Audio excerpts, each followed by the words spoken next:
Hey everyone, welcome to the Checker Chat. I'm Justin. I'm Blake. And this week on the interview series, we've got a familiar face to the podcast, Mr.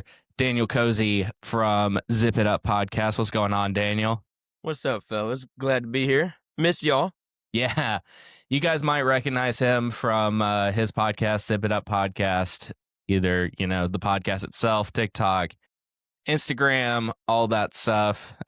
He's been on here a few times. He is actually the only other person to co-host this show other than me, obviously, with Blake. He's become a good friend of the podcast, and we thought when we started doing this, we're like, why not get Daniel in on it? There's been a lot of new people since, the episode we did with him, and we didn't go nearly as deep as these questions do on that episode on him and his backstory and everything. You do another podcast too, right? Yeah, I do a little pop culture podcast with my buddies, and so that's like brand new. We're probably 2 months in. Once a week we do that. So yeah, just trying to have fun with it, Nice. Yeah. Might as well get all the podcasting experience you can. Yeah. Exactly. But yeah, so you ready to get in some questions? Dude, I'm ready. Sweet. All right, Blake, you want to hit him with the first one? Yeah. So, not that you've studied or anything, not that you already know yeah. all of these. Yeah, right. I only have my notes here. How long have you been a fan of NASCAR? I have been a fan of NASCAR probably since like mid to late 90s. Because growing up, come home from church on Sunday morning, and that's what my dad had on the TV every single week. So just grew up watching races, and my dad was a big Dale Earnhardt fan. So I quickly noticed he was rooting for that black car, and that was boring to me. So I went the complete opposite and started following that rainbow-colored car. And the younger guy, Jeff Gordon, exactly. Hence why we put out all Jeff Gordon cars Yes, tonight. sir. Thank you. Appreciate that, because that guy, I mean, he became my hero as I watched him over the years pretty much. And yeah, NASCAR has always been something that has been a passion of mine, but not really one that I've been able to share. Like, haven't had too many friends that have really shared that same passion that I do. So yeah, it's been hasn't really shown until recently, probably. Yeah. I've been going to races for years. Love it every single time. I know we're gonna get into that, and I'll get to share some experiences and whatnot. But I've been watching NASCAR for over 20-something years now, easily. Heck yeah. All right. So the next one is, what got you into NASCAR or racing as a whole? I feel like you kind of touched on it a little bit in that one, but I'll let you maybe elaborate a little bit more. Into the creating content. Yeah. Well, so first of all, I am a huge sports junkie. I can talk to anybody about any kind of sport. It's just my favorite thing to do is watch sports. Any big game, any big match, any big race, I gotta see it. Like, I'm even in a tennis chat with one of my buddies. And I mean, I'm a very casual in tennis, but like good enough to hold a conversation just because I love it that much. I love competition. So with that being said, a few years ago, I started a program at Full Sail University, which is located here in Orlando. And it is, I'm in the Dan Patrick School of Sportscasting program. So I'm getting a sportscasting degree. And I actually finished that in 2 months. Really pumped about that. Going to be finally done with that. So yeah, I've been doing that just online because I work full time. And right about the time that I was starting that, I never really, going into that program, I never really saw myself as someone that wanted to go talk sports. I've always been a really good writer. Like, all of my English classes throughout school, I've been really strong in writing. And so I thought maybe, do some journalism one day. That'd be fun. But as I got into the program, I discovered that I do enjoy talking, and I love talking sports. And like I said, NASCAR is one of those sports that I have an undeniable passion for.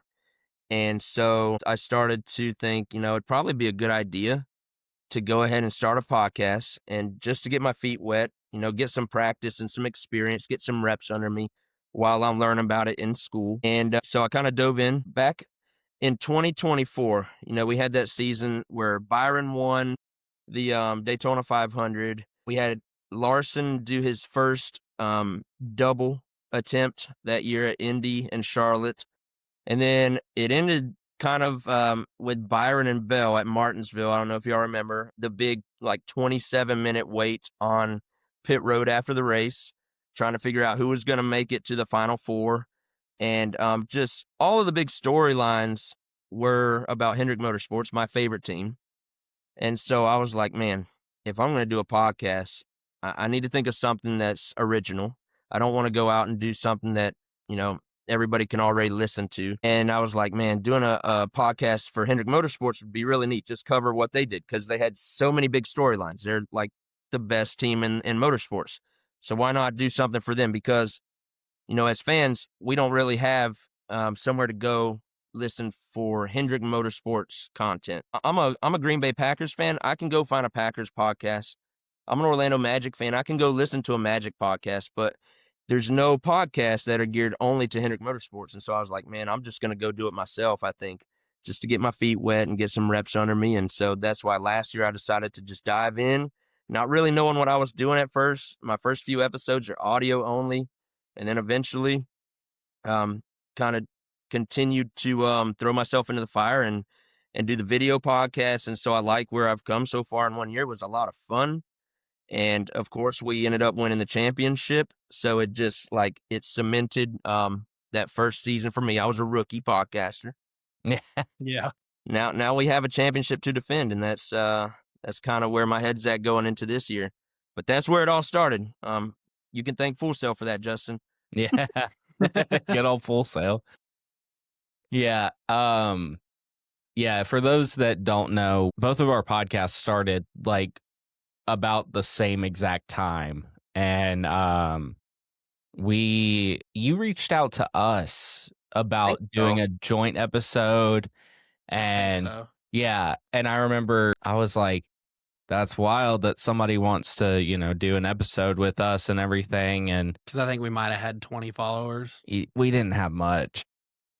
Dude, I think I remember scrolling across either TikTok, probably TikTok, and seeing your videos just from the driveway.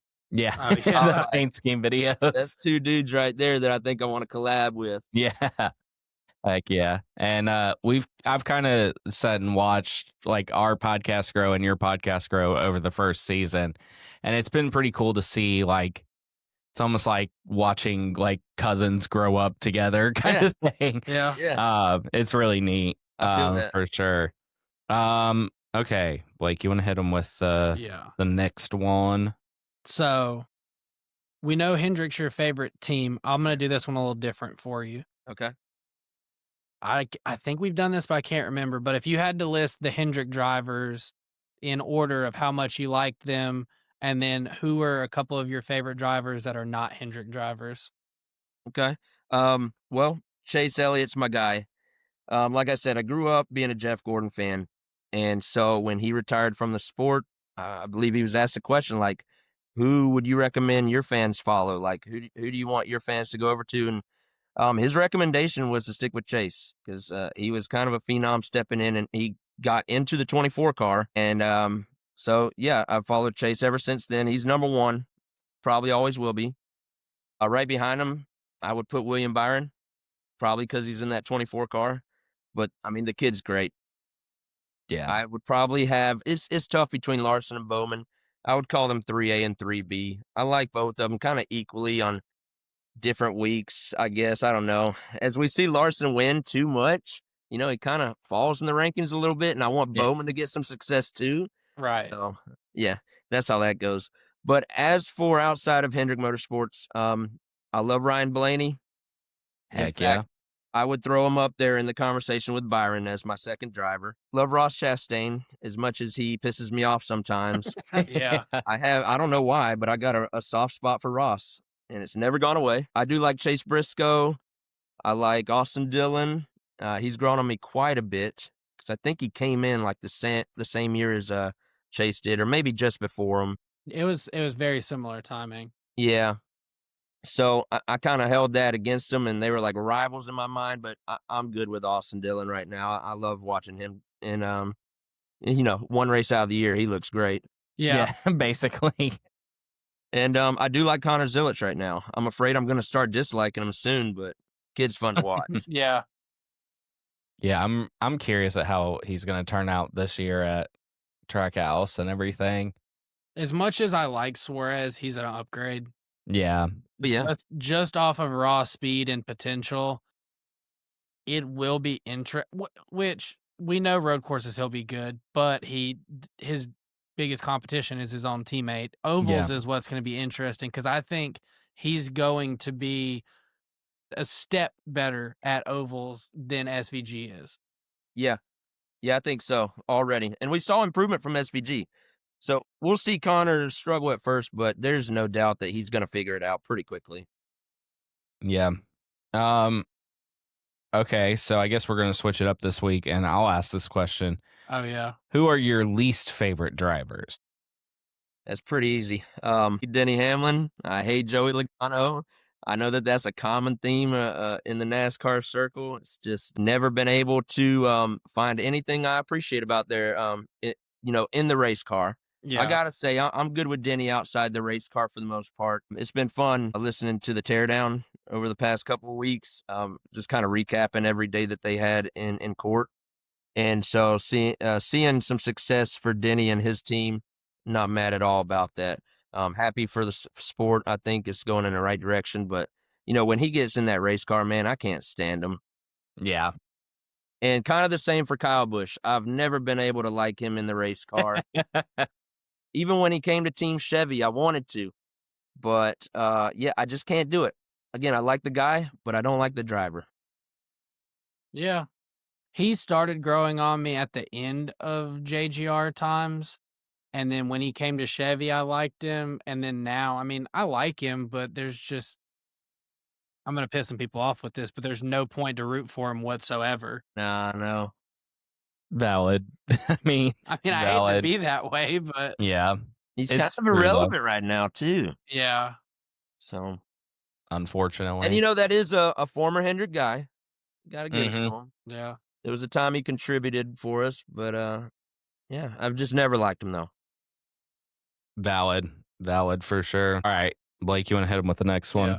So outside of NASCAR and racing as a whole, what other hobbies do you have? Like I said, I'm a sports junkie, so pretty much any fantasy sports I can do, I do. So obviously right now, fantasy football playoffs are going on.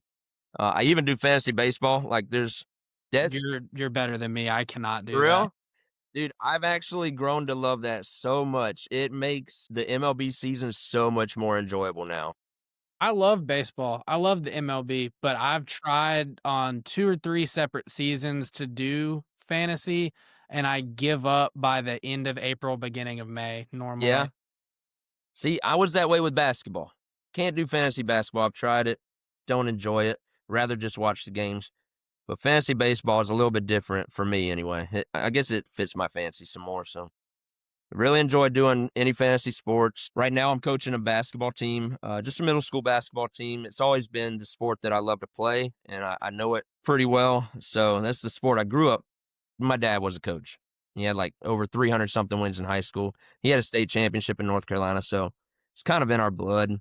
And so I coach any chance I get. And right now we're at the halfway point in that season. And then when I do have some free time, if I'm not, working on school, we're doing the theme parks with the family. Heck yeah. Yeah, Y'all Disney, live in theme Universal, park central. Yeah. We're going out there any chance we get, even if it's just for dinner and like 2 rides. That's a fun night for us. Yeah. Heck yeah. Do y'all have season passes? Yes, sir. We pretty much Agree. always have. I'm about to say, living that close, you have to, because Yeah. you can go with like an hour left and get 2 rides in with little to no wait normally. Yeah. It's perfect at the end of the day. All the tourists awesome. have gone home, they're tired. And then Yeah. you come in and you get right through those lines. Yeah. Oh man. Yeah. It's pretty cool. All right. So let's see here. What was your favorite moment of the 2025 season? That's the only thing I didn't take a note on. There were a lot of good moments. We can start with William Byron winning the Daytona 500, repeating. That was a perfect way to start the year off, especially since that was like one of my first podcast episodes. Made Yeah. that easy to kind of recall everything that me and my wife went to attend it, obviously. So yeah, that stands out in my mind as a favorite moment. Chase Elliott's win at both wins were special. The second one at Kansas was unreal. That's a feeling I haven't had in a long time, just because I think he was restarting 10th on that last restart on those fresh tires, after, AG had been getting a little bit of criticism for making some bad calls. And here we got Yeah. Toyotas were dominating, and just out of nowhere, that car flew to the front, man. Cue all the times that Blake said fire Alan Gus. Look, Dude, I will on still that stand train on too. business. Yeah. Yeah. I mean, yeah, I'm on that too. He's not in a great spot with me right now, but that win was special, especially because we beat Denny to the line. And just, drove through him, really. Yeah, nothing feels better. He Dude, I was wrecked so his own stoked. car to try to win, gets drove through. Karma very quickly. Yeah. And then I gotta say, the championship, that was hella crazy too. There was a little ounce in me that felt bad for Denny when that caution came out, but that was because the 24 car set up Yeah. a 5. Yeah. Literally. He gave us life. Yeah. That championship, it's like, yeah, Larson won, but like everyone, the general consensus, even if you hate Denny, it's like you feel bad for him. Yeah. I had a little, I didn't feel bad in the slightest for Denny the driver. Like I've said, I never will. But Denny the person, I was like, Yeah, I exactly. feel bad. Yeah. But also at the same time, it's Hey, it's how that's this sports. goes. Yeah. Very true. Yeah. He might just be destined to never win one, as great as he is. Yeah. But that's how sports goes. Very true. Very true. I throw the next one. Yeah. Okay. So this one, we'll do the same kind of lump these of the three. questions.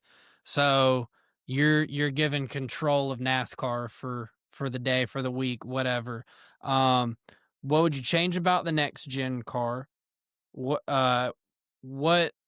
would you do with the playoff format? And then for those of us that don't know, the listeners, what do you think about the current format? Okay.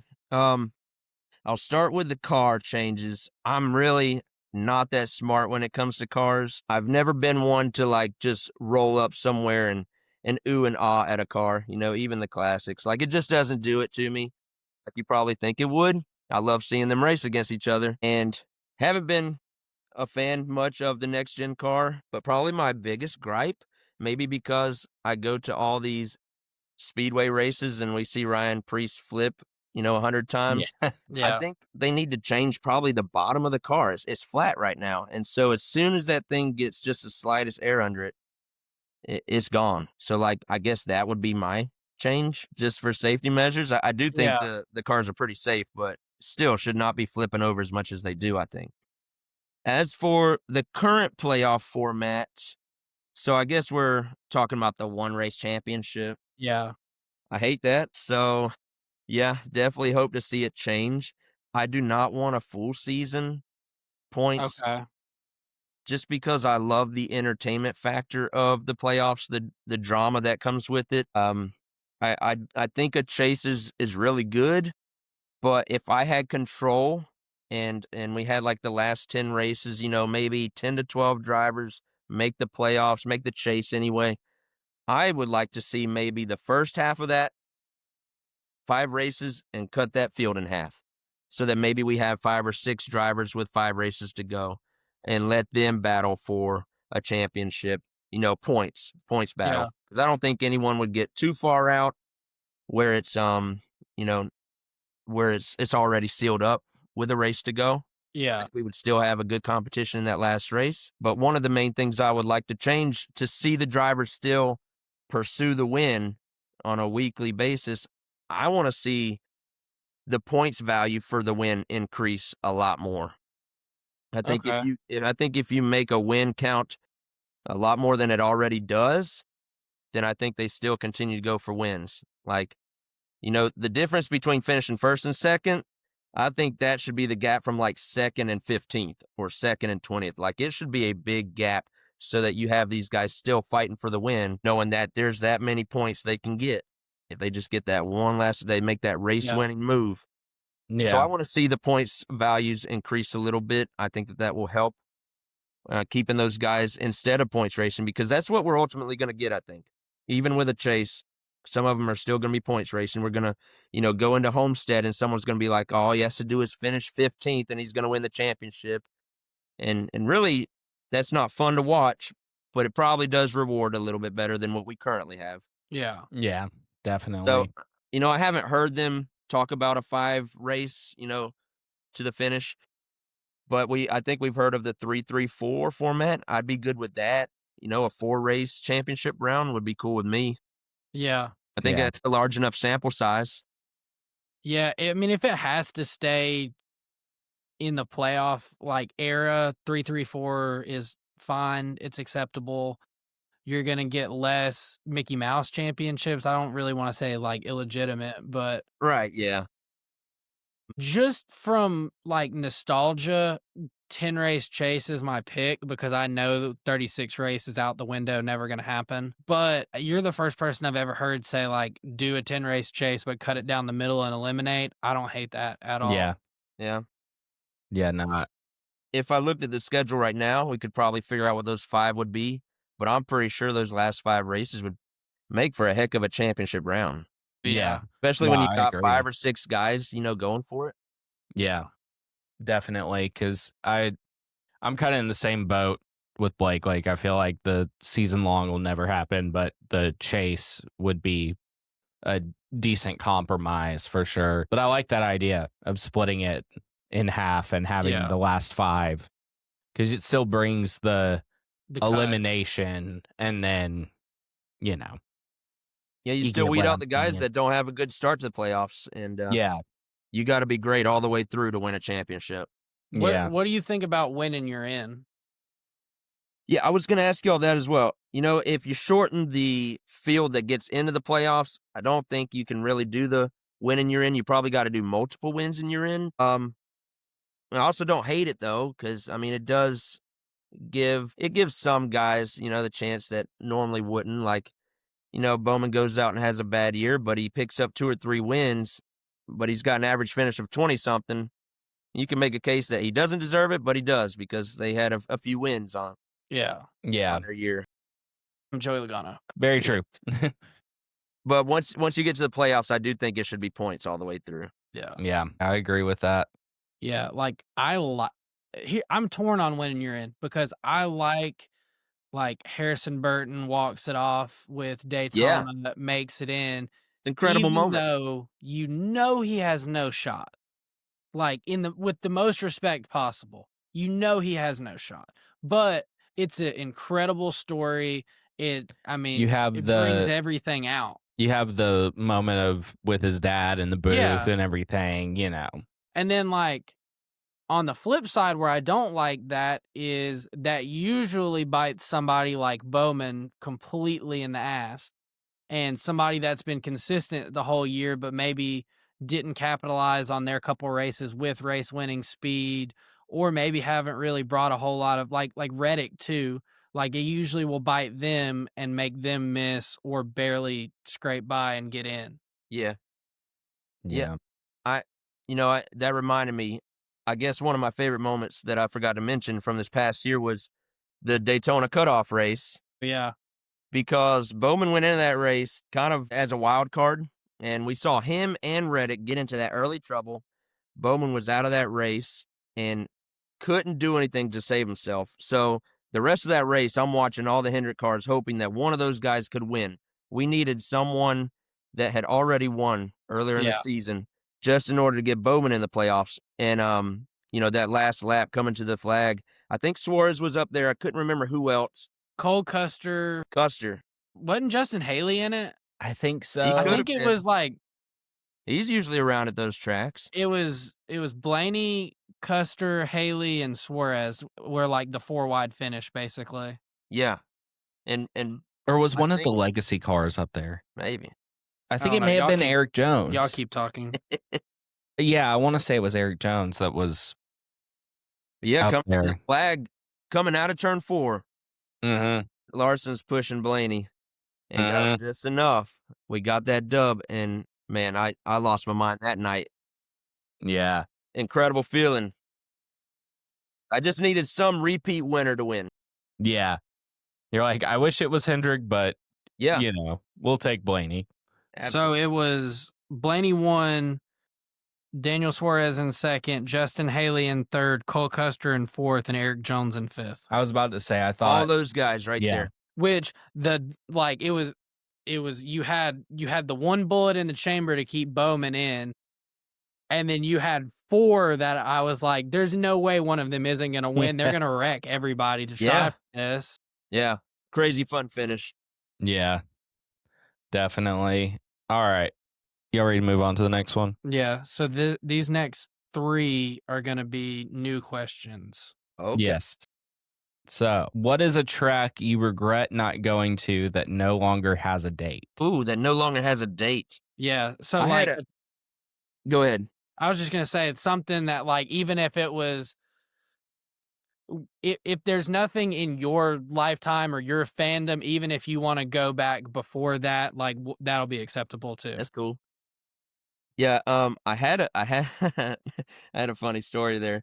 But when you said no longer has a date, that brings some new things to mind. So maybe we could race on the beach again. That'd be fun. Huh? I guess we kind of did that at Bristol a couple years ago. It didn't work out. That's true. I really, growing up, I liked watching the races at Rockingham for some reason. So that's nostalgic. If there was any way we could do that again, I mean, I think O'Reilly and trucks are going there. Yeah. Maybe And we they get raced that one good back. this year there. What's that? They raced good this year there. Yeah, I think that'd be kind of cool. Yeah, that's the first one that comes to mind anyway. Nice. That's a good one. I'd say Rockingham too. I like that track, especially after That's watching. for like a realistic kind of thing. Yeah. I could see that happening. And then before this season's schedule came out, I probably would have said Chicagoland. Chicago. Yeah. I think Kentucky's up there. I would like to see that get a date again at some point, maybe. Like if we could rotate SMI tracks and clean that up and get it, because the 1.5 miles are so good right now. Yeah, true. That's where the next gen car excels. Yeah. Definitely. You want to hit them with the next one? Yeah. You're going to be interesting on this one, I think. So what's an era of NASCAR that you wish you could have lived through? The reason I say I think you're going to be interesting is because you did live through some of the 90s. Yeah. And somebody like us would probably say the 90s because we were like very tail end. Well, Yeah. Justin's very tail end. I was right after. Yeah. That was, I mean, growing up and watching that era, which was probably NASCAR's best era, it's when they blew up. Yeah. How could you not be romantic about the sport? Seeing Jeff and Dale and Tony and Bobby and Jeff and Ward and Dale Jarrett, like, dude, there were so many legends at that. Mark Martin, Rusty Wallace, dude. Maybe just before that, like late 80s would have been cool to see the Intimidator and the King kind of coming to the end of their careers. Really, I guess that would have been Dale's prime. Yeah. Yeah. So that would have been cool to have seen and lived through some of that, I think. That's when the sport really started to catch fire, I guess, in the South. And then when Jeff came in, it just kind of blew up, man. Yeah. All right. So the next one is what is one NASCAR moment or race you wish you could have been at the track to watch? Jeff's last win at Martinsville, win number 93. It was the that day I was here in Orlando. Just I was working that day actually, Sunday afternoon. Who works on Sunday? Come on. About to be me, unfortunately. I was about to get off of work actually at 5:00 that day, and that race was, I think, wrapping up around that time. It was already getting dark over in Martinsville, and my buddy texted me. He's like, "Dude, there's 2 laps left, and we got the lead." I think that was because Kenseth took Joey out. Yeah. Yeah. And so I quickly ran to like I was working at the hospital at the time. So there's TVs in every room in that place. And I ran to like the nearest TV and flipped it over real quick. And by the time I turned it on, Jeff had already won and he was celebrating. But man, if I could have been at that track that day, that would have been monumental. No, for sure. Locked him into the championship 4. So he was able to race for a championship, in his last full-time season was pretty special. So I ended up going to that race at Yeah, Homestead, but to see his last win would have been even better. Yeah. definitely. You want to do the next one? Yeah. I was just making sure you didn't have anything. No, you no, were- you're okay. good. You're good. What is your all-time favorite memory of NASCAR racing? All right, so I got a few, and that was one of them. His last win, Jeff's last win, definitely up there. Followed by the following week, being able to go to his last race in the 24 car was special. So it didn't, end up being his last race in the Cup Series. Drove that 88 car, but it was his last race in the 24 car. Being in the stands that day was pretty cool, especially when he took the lead. I was like, man, this is going to end with the cherry on top. That was a feeling I'll never get back. And so when the race was over, we ended up like getting the track pass so you could go down and celebrate. Unfortunately, it was Kyle Busch that day.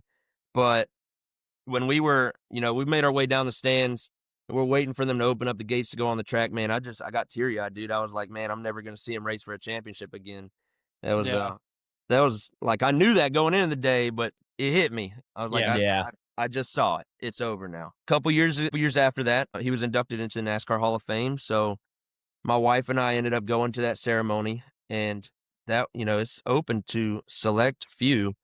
And we were able to get tickets, so that was super special, being able to go in there. And we got tons of pictures with, NASCAR celebrities, and didn't get a picture with Jeff that day. He was a little busy. Yeah. But just to be in the room that night, even when I watch it back, man, I still get teary-eyed too when he's talking. And then probably last thing I'll mention was back in 2022, the Daytona 500, I was finally able to get a picture with Jeff. I had gotten several autographs, so I didn't feel like I needed his autograph again. But I had yearned for a picture, like, for years. So it actually worked out that day. It's kind of some divine intervention. A whole long story how it worked out, but getting that picture with him was pretty special too. So everything revolves around the 24, man. Yeah. Heck yeah, man. Okay, where are we at? We are right there. Perfect. All right. What are you looking forward to most next NASCAR season? And this could be something on track, off track, a race you're going to, whatever. Podcast stuff, personal life stuff, whatever. Okay, got a few. Obviously, looking forward to the Daytona 500 in a couple months. It's my favorite race to go to. But I'm really looking forward to the unknown of what next year holds for not only the NASCAR season, the podcast, and also for our family. Just, never know how the year's going to go about. You would like to have an idea, but just really unknown of what's going to happen this next year. So we'll see. I'm pretty excited about we got to make Atlanta happen. And I'm looking forward to making that happen in the summer. So, after seeing Chase win that race, man, I can't miss another Atlanta race. I got to get up there at least once this year. So that is on my to-do list this season. And then looking forward to having the championship race back in the state of Florida. So it makes it a little bit easier access to get over to that one. I was at, Jeff's last race at Homestead. That was the only Homestead race I've been to. So to have it come back to Florida, I plan on making it out there. Looking forward to the San Diego race. Yeah, That's that gonna be one's going to pretty be cool. cool. Definitely no way I'm going to make it there, I don't think. But just to watch the pageantry, I think, because, NASCAR does patriotism better than any other sport. And so I think that weekend is going to be quite the spectacle to watch. So looking forward to that one too. Heck yeah. Okay. How many in-person races would you say you've been to? And you can ballpark it if you don't know the exact. There's no way I can probably figure out the exact number. I did write down the racetracks I've been to, which I believe is only at 5 right now. So Daytona, I don't miss any Daytona races anymore. I've been going to both races for years. I've been to Charlotte, I think, 2 times. I've been to Darlington once. I've been to Atlanta once, and I've been to Homestead once. So if I grouped them all together, Daytona holds a big number itself. I'm thinking it's probably more than 40, but not more than 50. So somewhere in that range. Nice. And I think that probably includes Xfinity and trucks as well. Yeah. Yeah. Yeah. Definitely lump those in there so that the number seems bigger. But I mean, I'd lump them in there too. Yeah. So I think ballpark me and you are about neck and neck. I think I'm between 40 and 50 probably. Yeah. I'm not, Yeah. unfortunately, but Hey, we're going to get you there. Yeah, one Yeah. day. Yeah, because like I think I know my first Cup race was 08 Atlanta, Kyle Busch winning like for Toyota's his first with JGR, all that good stuff. But I'd been going to Xfinity and truck since I was like 3 or 4. But yeah. And then once I got a little older, I don't know how many years in a row me and my dad at least made it to one, but we went all the time and we would always go to. I remember a lot more Xfinity than I do truck in my like teenage years. But then when I got a truck and I could start driving and I only lived 30 minutes from there, I didn't miss anything. Yeah. My Chick-fil-A paycheck that week was going strictly to merch, tickets, whatever. I was at the track. Don't bother me. I'm there. Yeah. So the only Atlanta race I've missed probably since like 2018 or 19 was the first race that got canceled because of COVID was Atlanta. Okay. Gotcha. But I will say I did get ran off the property almost because I was watching it on my phone and I just rolled the windows down and parked on the outskirts so I could hear the cars going around the track while I watched it. And the cops were patrolling to make sure nobody was going to try to get in or anything. And they started coming over towards where I'd parked my car and I was like, we'll just get out of here. You're like, I just want to hear it. That's all. Yeah. Good Lord. So you said your first race was in 08, is that right? Okay. Do you know when my first race was? Mine, I'll say, I'm trying to think. So I'll say like 96. no. So a little bit later than that. 2001. Okay. At the time, we were living in South Georgia, and Daytona was very accessible for us. So we weren't going to the Daytona 500, but we were traveling down to Orlando. We've always had family here in Orlando. So we spent Daytona 500 weekend, 2001, in Orlando. And leading up to the race, my dad's like, man, I'm going to take you to the next race at Daytona. Like, sorry, we're not at this one this week. We were so close, an hour away, but I'm going to take you to the next one. Well, that Daytona 500 is the one that Senior passed, and that's my dad's driver. And so that ended up actually like ruining some of our travel plans back home to Georgia at the time. And he was distraught that day. Yeah. And, I looked at him, I was like, Dad, it's okay. Like, it's cool if we don't go to the next Daytona race. Like, that's how sensitive it was at the time for everyone. Yeah. But he was like, no, I promised you, I'm going to take you in July. So 2001, July, I think it was the Pepsi 400. That was my first race. And that's the race that Dale Jr. won. When they returned to Daytona, kind of like probably the best like healing day for the sport. Yeah. Yeah. The buzz and like the electricity in that place, man, it was something that I'll never forget. I was so young at the time, but like, obviously I'm going to fall in love with the sport after going to that race, man. How can you not be romantic? It was incredible, seeing him and Waltrip probably thousands of yards away. And they were just little tiny ants at the time, in my vision. But dude, it was awesome. One of the best feelings I've ever had. And it wasn't like I wasn't rooting for Junior. I wasn't rooting for Waltrip. I was hoping to see the 24 car win. Yeah. But man, that was a good feeling. Yeah. I think we might have finally found somebody to beat your first race. Yeah. That's like the only one that has. Yeah. You did have a good first race. Yeah. Can't complain with 3 wide Atlanta finish. Daniel just had arguably the best like NASCAR moment in ever. history. Literally. Oh my gosh. Okay. What's your favorite track that you've been to? We'll give the disclaimer. Daytona is your favorite, so what's like 1B or 2? Yeah. I really enjoyed the race that I saw at Charlotte. It was a 600 weekend, and I don't remember where we were sitting. It was years ago now. But earlier that day, I remember sitting at a Hooters and watching the Indy 500 on the TV. And as soon as we walk outside, man, it's just more racing to come later that day. You go sit through that 600, and the pageantry of that race was really cool. They do that Yeah. the air parade. That was neat because I'd never seen something like that. Yeah. I'm sitting as high as the helicopters are flying. Yeah. Yeah. And then going and sitting through 600 miles, I mean, that sounds quite torturous to a lot of people, but I loved every bit of it, man. So, Yeah. I'm jealous because mine got rained out. oh, for real? My 600 was Bell winning the rain shortened 600. Oh, gosh, yeah. But That's I not did fun. get to see Allgaier do really good in the 5 car, and True, true. not popular with the Hendrick podcaster, but I don't like Kyle Larson, so I was very happy to see Yeah. somebody do good in the 5 car that wasn't Kyle Larson. What was the buzz at the track, though, with him returning? Oh, dude, everybody was losing it. They were like, "Look, helicopter, helicopter, and we're like, "No, that's not it." And like people around us had like flight trackers, and they were like, Yeah. "Okay, that's that's him, that's him." And I mean, on the big screen of the backstretch, they're showing him get out of the helicopter with the like wrestling the fire suit on, get in the car, drive over to the track.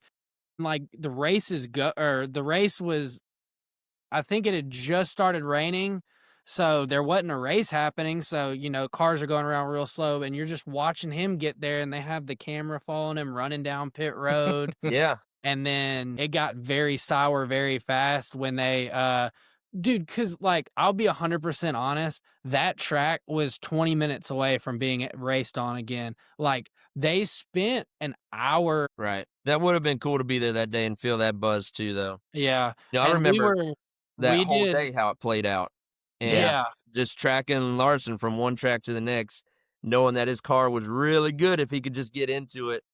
yeah. Again, that it was a shortened 600, a crown jewel, so obviously there was tons of stuff to talk about, and that's when I was like, "Man, I should have a podcast because I wanna talk about this Yeah. stuff too."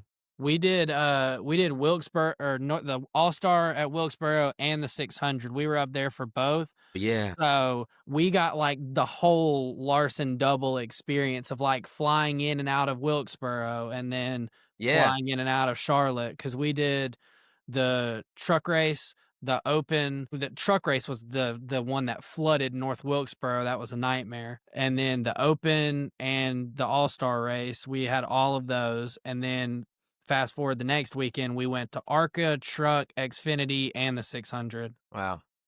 That's a really good 2-week span there. Yeah. Did you do the museums in the middle? Yeah, so we Yeah. went to Hendrick, we went to Joe Gibbs, we went to Penske, and because earlier that year we had met Ryan Blaney in Atlanta and had the VIP with him, I shot my shot to one of the Penske guys, and I was like, "Hey man, we're coming up to Charlotte later in the year for the 600.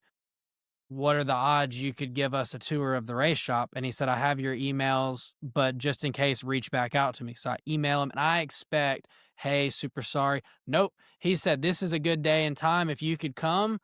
And That's what's up. the people at the front desk thought we were kidding. We were like, "Yeah, we're here to meet so and so." And they're like, "Oh, okay." And then he comes out and grabs us, opens the door. Everybody in the lobby's like, and we're just walking around, and I got to see next gen cars get put together. They Yeah. had old Porsche haulers from like early IMSA days with Penske.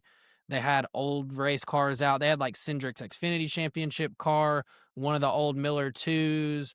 They had Blaney's 600 win from the year before just sitting there, Blaney's championship car, and then all the cars that were getting ready for the 600. So we were like one of the first people to get to know what Blaney's like special body armor car for that 600 was But going yeah, to be, because they were revealing it that day. that's cool. And I think we did RCR, and really much to see at Colleague or Big Machine. I mean, we went to Spire, we went to You were Junior there for Motorsports Fan Day. for Airspeed opening. Yeah, we were at Nice. the opening for Airspeed, met Denny Hamlin. Any race shop that we could map to that wasn't the Wood Brothers, because Yeah. they're in Virginia. Yeah. Oh, we went to Alex Bowman Racing. I don't know if I've ever told this on the pod. We went to Alex Bowman Racing, And mind you, all that is, oh, here we go. Yeah. So we walk in, and why am I blanking on a spotter's name right now? Something Hamlin, isn't it? Kevin Kevin? Hamlin. Yeah. Yeah. So we walk in, and Kevin's like, "What's up, guys? Like, sorry, it's a mess. There's stuff everywhere at 600 a week. Like, I'm pulling longer hours here." Yeah. And so I just start talking to Kevin, and he was like, looks around. He's like, "Well, nobody else is here." He was like, because I was asking about one of the sprint cars, and he like moved the little like the rope. He's like, Mhm. "Y'all come back here." I'm like, "For real?" So we're like walking around his sprint cars, and then he's like, "Yeah, come over here. You can see his carbon fiber C6 Corvette drift car." And I was like, "Oh, that's awesome." Like, and I'm looking in it. And I was like, "So what kind of cars does Alex like to drive?" And he's like, "You want to see his personal car collection? It's in the back."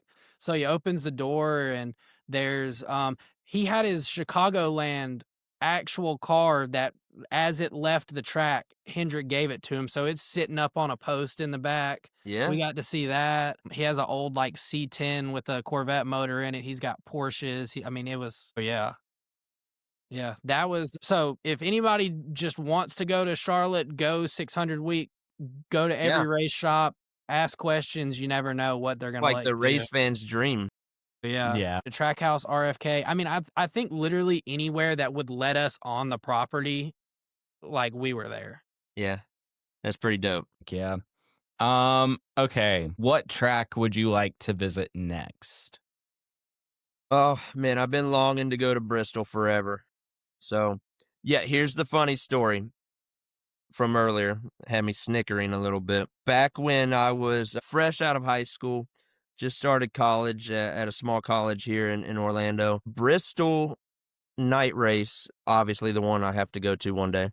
Had tickets to it. My buddy was traveling to it that weekend. I was supposed to go with him. But the reason I couldn't was because it was the first week of classes.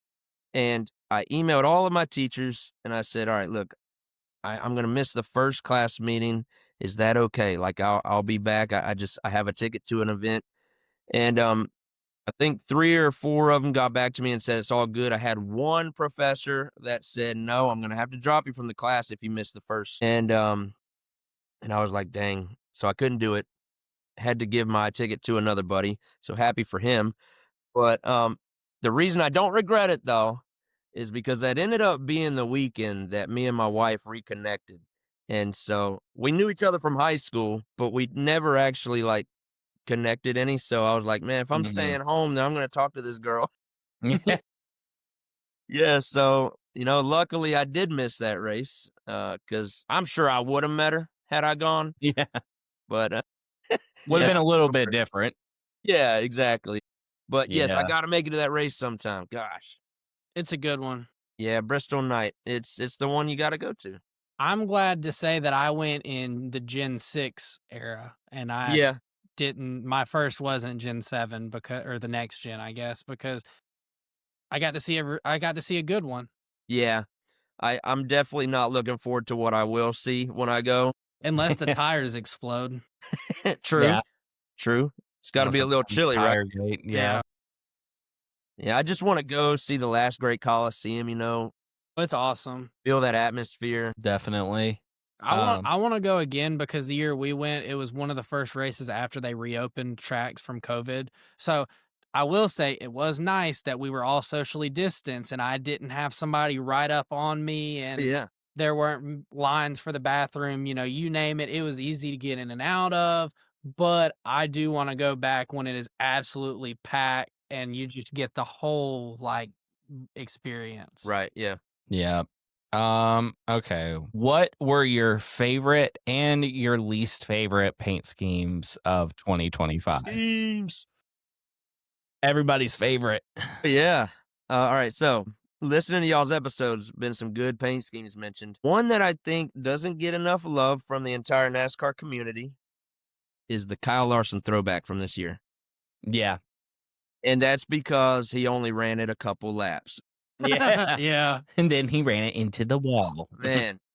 So, love that car. They've been doing a great job on his throwbacks. I hope they continue that. And whoever does his needs to do chases, and the Dude, guy that did chases last year needs to be fired. terrible. And that car probably deserves to be on my least favorite, but I'm gonna go with a different one. And you'll notice that everything so far today has been Hendrick.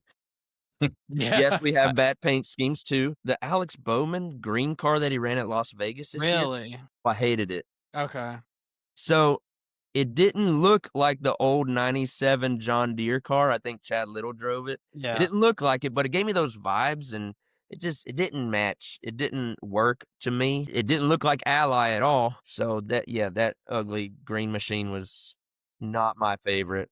Fair. That But yeah, the Ally Chase Elliott car, throwback was bad too.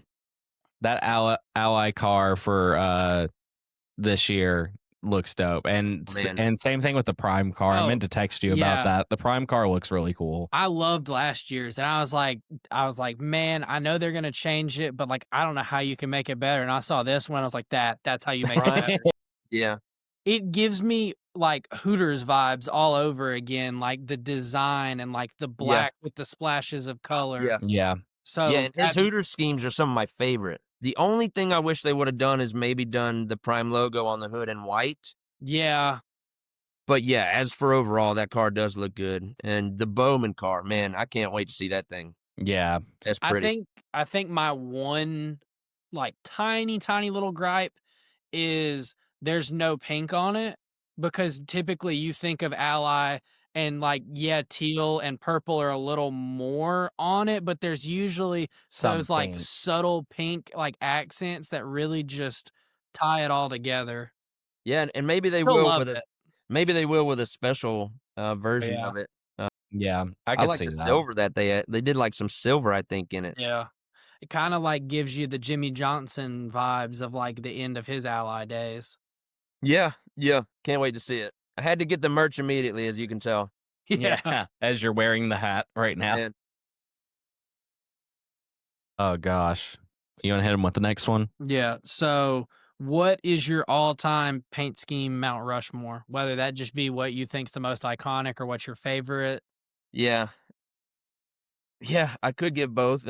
I don't know how long that'd take. The Iconics, I mean, obviously, probably would go with the 24. You could do Flames or Rainbow. I would throw in, obviously, the Intimidator scheme. I would even say, like, as for iconic, I've heard y'all mention Tony Stewart. Mark Martin had some iconic ones. Even Matt Kenseth, the DeWalt, that stands out in my mind, like, just screams NASCAR. But none of those are my favorite paint schemes. So my Mount Rushmore, I'm gonna do all Jeff Gordon schemes.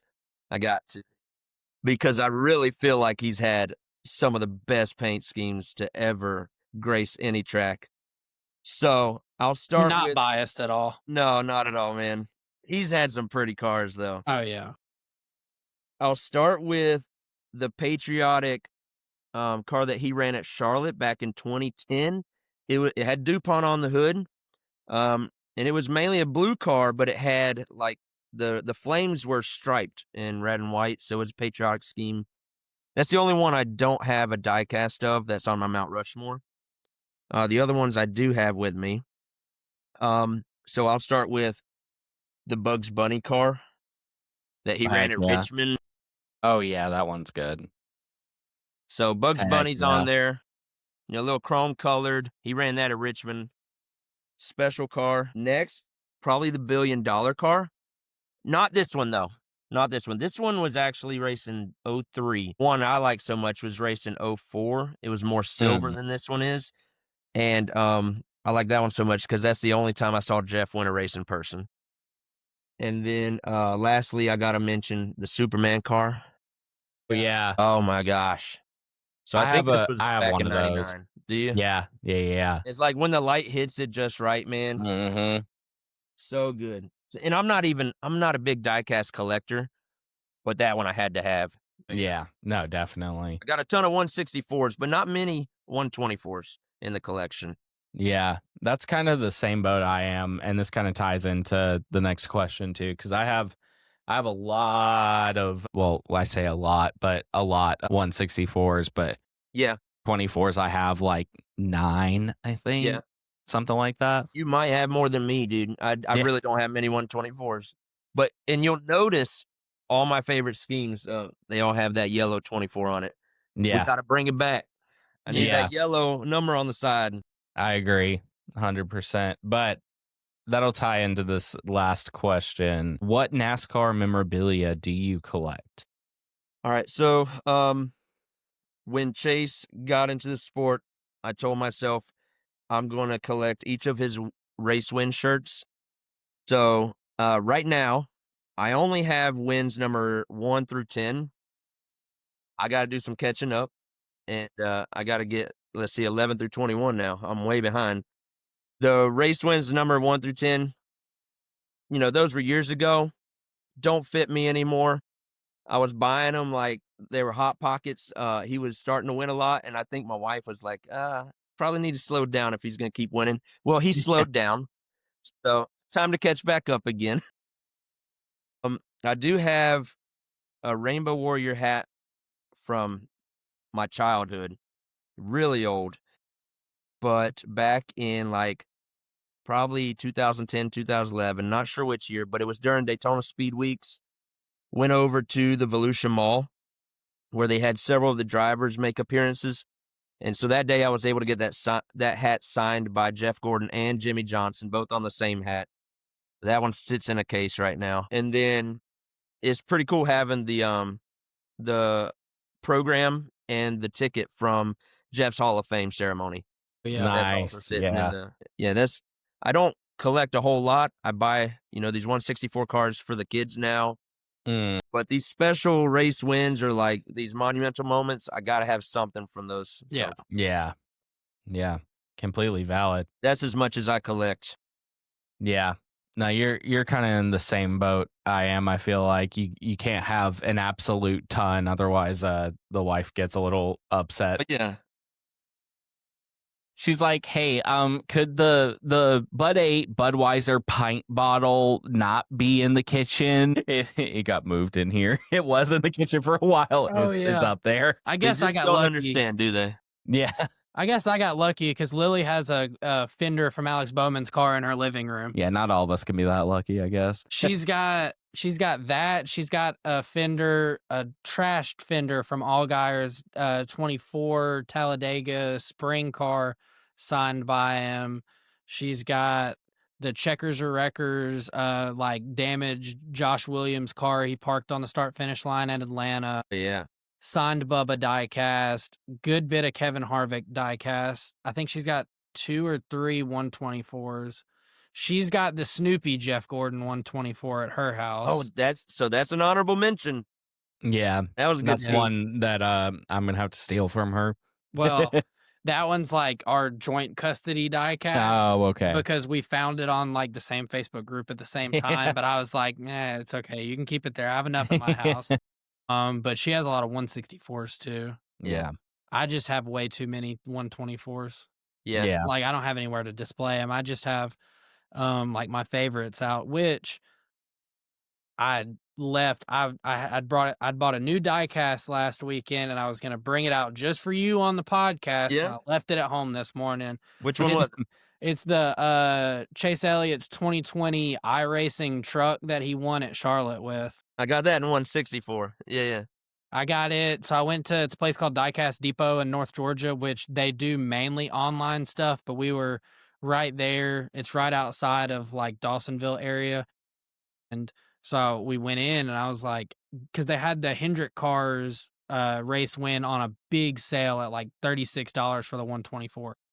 And I went in and I was like, hey, I want this. And they were like, so that one's at our warehouse. It's going to take a day or two to get here, like, because it's late in the day. But we'll throw you a deal. Do you like this truck? And they showed me that one. And I was like, yes.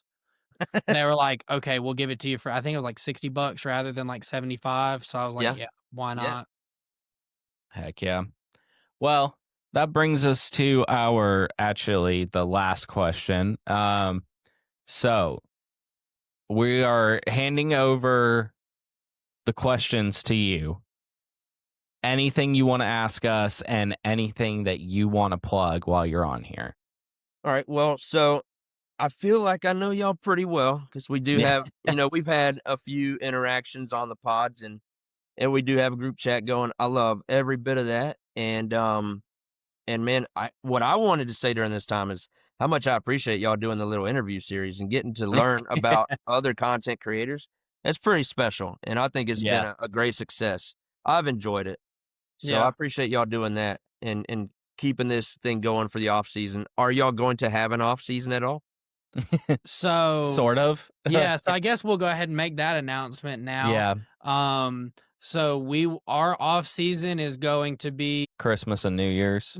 Daniel. Okay, yeah, so it will be Christmas, and because Daniel's episode will come out this Friday. Yes. Yeah, we don't so have anything. Our Huge. 2 off season that we have planned right now is The 23rd, or what? That's the 26th, because that's when the episode comes out, and then the 2nd. So the week of Christmas and the week of New Year's, we won't have anything put out. We got to square away some of the other guests for the beginning of the year. Last few on our list. And you don't have to give too much information away on that, but we'll let you know. We'll let you know after the podcast. Yeah, for sure. We got some. Once we cut recording, we'll tell you. Yeah. But yeah, that's for everybody listening. That's going to be the schedule for the rest of the year, because your boys do, as much as we love doing this podcast, it's kind of hard to do it during the week of Christmas and New Year's. And without completely doxing myself, I started a new job this week, and I don't get my real schedule until next week. We're still nailing that out, too. We don't know when we're going to actually be able to record, like what day, what time. So to take the first 2 weeks of my like job off probably makes sense too. Yeah. But so I guess when y'all pick back up your episodes, I'll go ahead and plug that I'll be picking up my episodes as well. And so if anyone is interested in some Hendrick focused content, this past week we just revealed a new logo. Pretty excited about that. I think it turned out really good. Yeah. And not that I didn't like your old one, but I do. Yeah. I think this one is at least a slight upgrade. I do like it. Definitely. And I feel like it's very Jeff Gordon inspired. I got that vibe from it. For sure. So I feel like it's a really good fit for you and the pod as a whole. Appreciate that. Love looking at his cars, so now I love looking at my logo a little bit more. Yeah. Heck yeah. Yeah, I'll be just releasing some more episodes in early January. Man, when the season gets here, we'll hit it full force. Yeah. Heck yeah. Well, you got anything else you wanna throw out there? I think I'm good. Cool. Well, guys, this has been the Checkered Chat. I'm Justin. I'm still Blake. And I'm Daniel from Zip It Up Pod. Yeah, you guys check out Daniel's podcast. It's literally everywhere that ours is, too, because we use the exact same distributor. I don't know if I'm...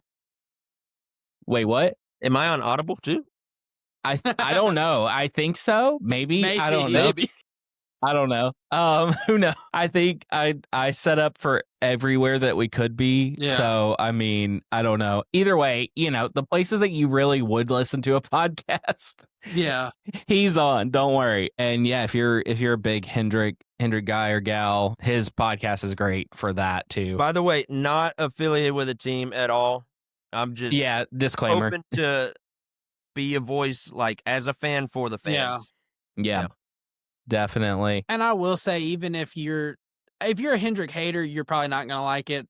But even if they're not your favorite, I think it is still a fun listen to see it through a different angle, like a different lens. Mm-hmm. Which that's one thing I do really appreciate about your podcast is like there aren't a whole lot that I know of off the top of my head that are very this team and this team not only, but like predominantly like within focus. NASCAR, definitely. Yeah, that is largely the focus. But yeah, I love to talk about all the big storylines each week. Yeah, it's like I love the sport, and so share my thoughts. It's fun to me. Yeah, definitely. And you guys know where you can find us. All those places, specifically Audible. Anyways. Yeah, this is the last one for the year. Yeah. So we will see you guys in 2026. It's been fun hanging out. Thank you again, Daniel, for doing the podcast. Happy holidays. Happy holidays. What did Chase say? He said, have a merry off season and a happy Christmas. Was Yeah, it? something like Yeah, that. something like Yeah. that. Anyways, we will see you guys in 2026. Bye.